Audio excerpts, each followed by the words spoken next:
Visual బేసిక్లో మీరు డేటాని మీకు నచ్చిన వేలో వ్యూ చేసుకోవాలి, ప్రింట్అవుట్స్ తీసుకోవాలి అనేదానికి మీకు ఉన్న సోర్స్ ఏంటంటే డేటా రిపోర్ట్స్. అదే ఇంతకు ముందరైతే VB6 కాకుండా VB5th వర్షన్లో క్రిస్టల్ రిపోర్ట్స్ అనేటివి ఉండేవి. ఇప్పుడు డేటా రిపోర్ట్స్ అనమాట. మరి ఈ డేటా రిపోర్ట్స్ ద్వారా మీరు ఆ డేటాని మీకు నచ్చిన వేలో సబ్మిట్ చేసుకోవచ్చు. రిక్వైర్డ్ డేటాని రిక్వైర్డ్ టేబుల్స్ నుంచి తీసుకొని మీకు కావాల్సిన ఫార్మాట్ని డిజైన్ చేసుకొని దాని ప్రకారం ప్రింట్అవుట్స్ తీసుకునే అవకాశం ఉంటుంది. మరి ఈ రిపోర్ట్స్ని క్రియేట్ చేసేదానికి ఫస్ట్ డేటా ఎన్విరాన్మెంట్ ద్వారా డేటాని కనెక్ట్ చేసుకోవాలి. కనెక్షన్ కమాండ్ ఆబ్జెక్టులు యూజ్ చేసుకొని డేటాని కనెక్ట్ చేసుకోవాలి.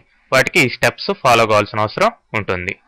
మరి వన్స్ డేటా ఎన్విరాన్మెంట్ ఇట్లా క్రియేట్ అయిన తర్వాత మీకు డేటా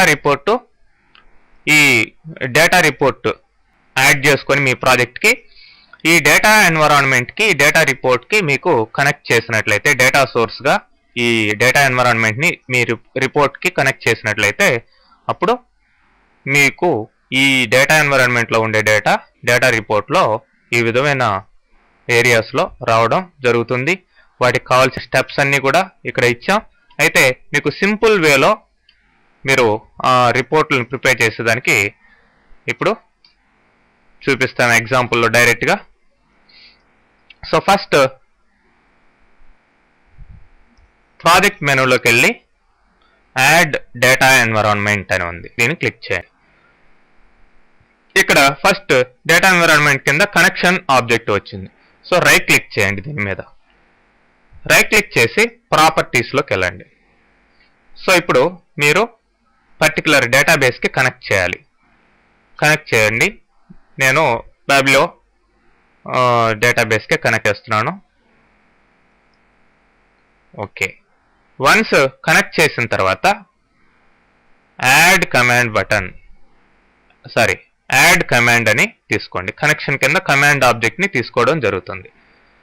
మరి ఈ కమాండ్ ఆబ్జెక్ట్ మళ్ళీ రైట్ క్లిక్ చేసి ఇక్కడ ప్రాపర్టీస్ తీసుకోండి.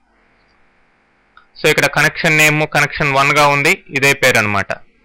ఓకే, పేరు మార్చుకోవచ్చు, మీరు అన్నిటికీ కూడా నేమ్స్ అవి మార్చుకోవచ్చు. సో ఇప్పుడు దీంట్లో డేటాబేస్ ఆబ్జెక్ట్ ఏంటి అనేది ఇక్కడ సెలెక్ట్ చేసుకోవాలి. టేబుల్లో నేను సంథింగ్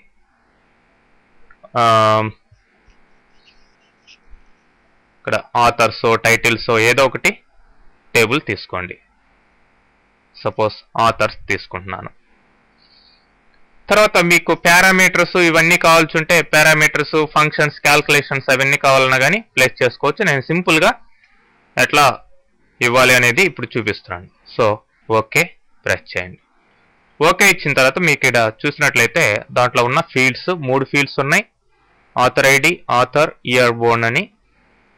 సో మీరు ఇచ్చుకున్న ఆ యొక్క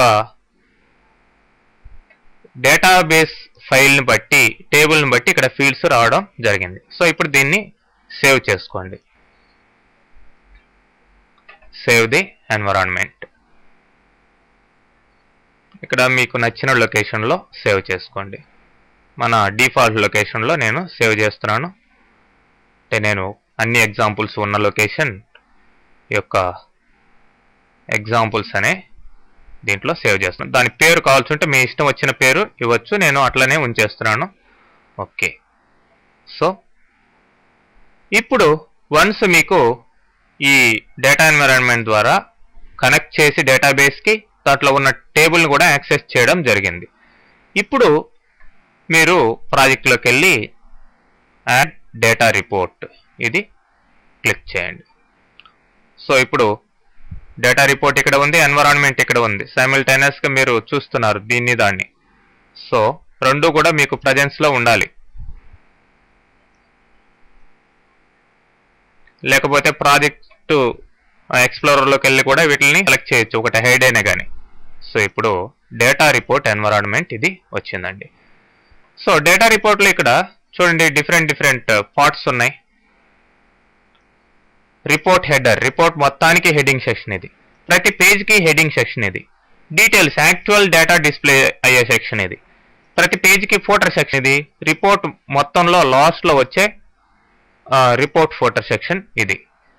సో మీకు కావాల్సిన లేబుల్స్ ఏవైనా సరే ఎక్కడ కావాలన్నా ప్లేస్ చేసుకోవచ్చు. ఇప్పుడు ఈ టేబుల్ పేరు ఏంటండి? Object name authors. Okay, authors సంబంధించింది కాబట్టి ఇప్పుడు నేను హెడ్డింగ్ చూడండి, రిపోర్ట్కి సంబంధించిన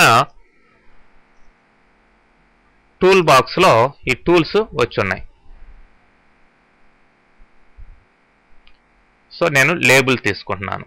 లేబుల్ తీసుకొని పేజ్ హెడర్లో కావచ్చు, రిపోర్ట్ హెడర్లో కావచ్చు, మీ అవసరాన్ని బట్టి మీరు ఏం చేస్తారు, ఆ లేబుల్ని డ్రా చేసి దాని ప్రాపర్టీస్లో మామూలు కంట్రోల్స్కి ఇచ్చినట్లుగానే మీరు క్యాప్షన్స్ ఇవన్నీ సెట్ చేసుకోండి.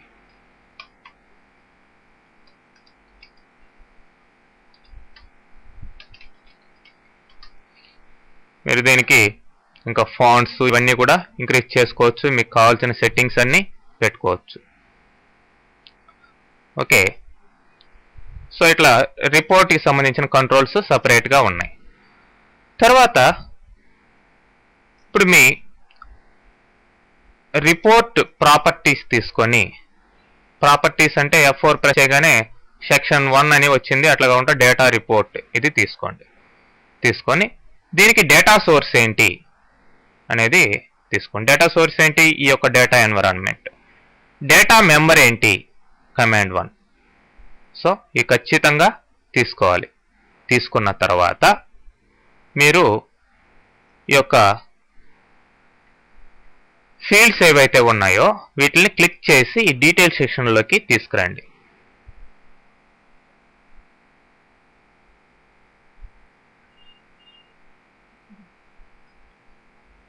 చూడండి, డీటెయిల్ సెక్షన్లోకి author ID, author name, year born మూడిటిని కూడా తీసుకొచ్చాం.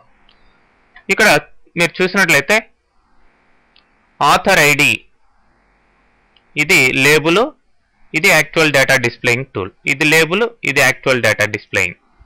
మరి మీరు వీటిని అడ్జస్ట్మెంట్ చేసుకొని మీ అవసరానికి తగ్గట్లుగా ఇట్లా ఆ క్యాప్షన్స్ పైన ఈ విధంగా ఇచ్చుకోవచ్చు.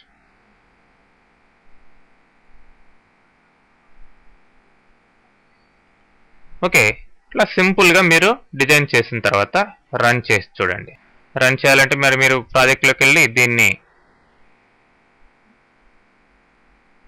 దీని పేరు ఏమైతే ఉందో ఆ పేరుని యూజ్ చేస్తే మీకు ఆ యొక్క డేటా రిపోర్ట్ యొక్క డీటెయిల్స్ వచ్చి ఉంటాయి.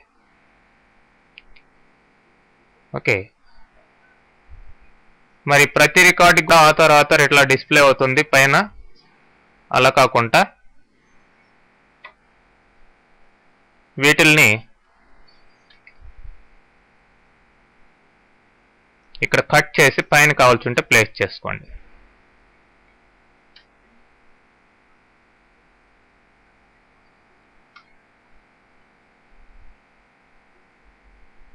సో పేజ్ హెడర్లో ఒక్కసారి వస్తాయి, ఈ డీటెయిల్స్ అన్ని కింద రిపీట్ అవుతూ ఉంటాయి. మళ్ళీ ఆ క్యాప్షన్స్ రిపీట్ కావన్నమాట. ఇక్కడ అడ్జస్ట్ చేసుకోండి. ఇట్లా మీరు రిపోర్ట్ని ఎంత క్లియర్గా డిజైన్ చేసుకుంటే అంత క్లియర్గా ఇక్కడ అవుట్పుట్ కూడా వస్తుంది. చూడండి, ఇయర్ బోర్న్ ఆల్మోస్ట్ ఇక్కడ మీకు పేజెస్ ఎన్ని పేజెస్ ఉన్నాయో అన్ని పేజెస్ని ఇట్లా మూవ్ చేసుకోవచ్చు. ఇయర్ బోర్న్ మాత్రం కొంతమందికే ఉంది. ఆథర్ ఐడి, ఆథర్ నేమ్ ఇట్లా వస్తుంది. చూడండి, లాస్ట్ పేజ్కి వెళ్ళాలంటే ఇది వెరీ ఫస్ట్ పేజ్, ఇది 47 పేజెస్ దాకా ఉన్నాయి. ఇట్లా అందరి డీటెయిల్స్ మీరు చూసుకోవచ్చు. ఓకే, సో ఆ విధంగా సింపుల్గా మీరు డేటా రిపోర్ట్ని డిజైన్ చేసి ఈ డేటా రిపోర్ట్ని సేవ్ చేసుకోవడం జరుగుతుంది.